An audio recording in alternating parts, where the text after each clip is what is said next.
নমস্কার বন্ধুরা, আজকে আমি বেগুন আর টমেটো দিয়ে আপনাদের দারুণ স্বাদের একটা মুখরোচক রেসিপি করে দেখাবো। আশা করি রেসিপিটা দেখার পর আপনাদের ভালো লাগবে। রেসিপিটা করার জন্য দেখতে পাচ্ছেন এখানে আমি দুটো বেগুন নিয়েছি, আর এই বেগুন দুটো কিন্তু আমি ধুয়ে নিয়েছি। তার সাথেই নিয়েছি একটা টমেটো। এবারে এই বেগুন দুটো আমি ছুরি দিয়ে একটু মাঝখান দিয়ে এরকম করে কেটে নেব।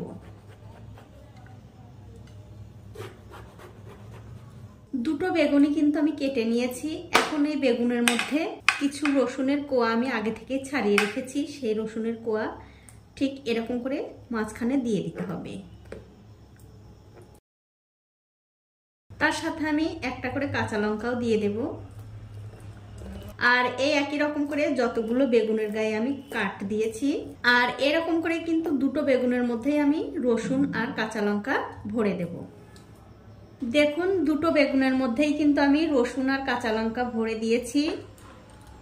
এখন এই বেগুন দুটো আমি পুড়িয়ে নেব। তার জন্য দেখতে পাচ্ছেন আমি গ্যাসের চুলা জ্বালিয়ে দিয়েছি, তার উপরে দিয়ে দিলাম এরকম একটা রুটি ছাকনা। এবারে এই বেগুন দুটো খুব ভালো করে পুড়িয়ে নিতে হবে। আর মাঝে মধ্যেই কিন্তু এই বেগুনটা ধরে উল্টে পাল্টে একটু ভালো করে পোড়াতে হবে। দেখুন, দুটো বেগুনই কিন্তু আমি খুব ভালো করে পুড়িয়ে নিয়েছি, তার সাথে কিন্তু টমেটোটাও পুড়িয়ে নিয়েছি। এখন আমি এই বেগুন থেকে খুব ভালো করে এই পোড়া খোসাগুলো ছাড়িয়ে নেব।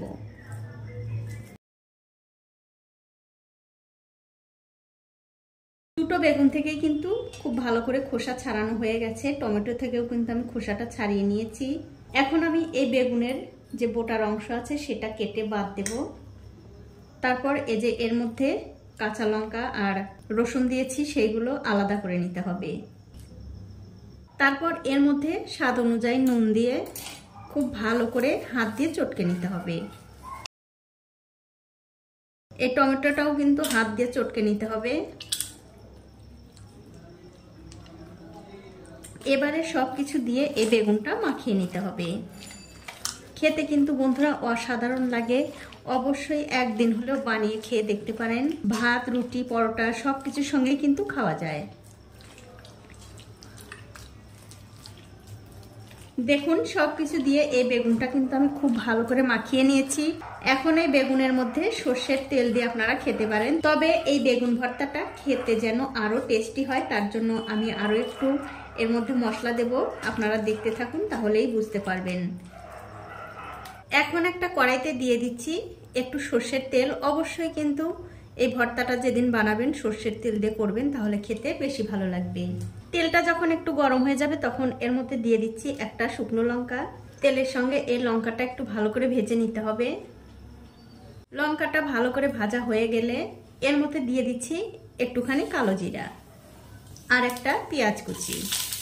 এবারে তেলের সঙ্গে এই পেঁয়াজটা একটু ভালো করে লাল লাল করে ভেজে নিতে হবে। দেখুন, পেঁয়াজ কিন্তু ভালো করে ভাজা হয়ে গেছে। এখন আমি এর মধ্যে দিয়ে দিচ্ছি আগে থেকে মাখিয়ে রাখা সেই বেগুন, আর তার সাথে দিয়ে দিচ্ছি একটু ধনেপাতা কুচি। এবারে গ্যাসের ফ্লেমটা একদম লোতে রেখে এই বেগুন আর ধনেপাতা এই পেঁয়াজের সঙ্গে খুব ভালো করে মিশিয়ে নিতে হবে। এরকম করে মিশিয়ে নিলেই কিন্তু এই বেগুন ভর্তাটা খাবার জন্য একদম রেডি হয়ে যাবে।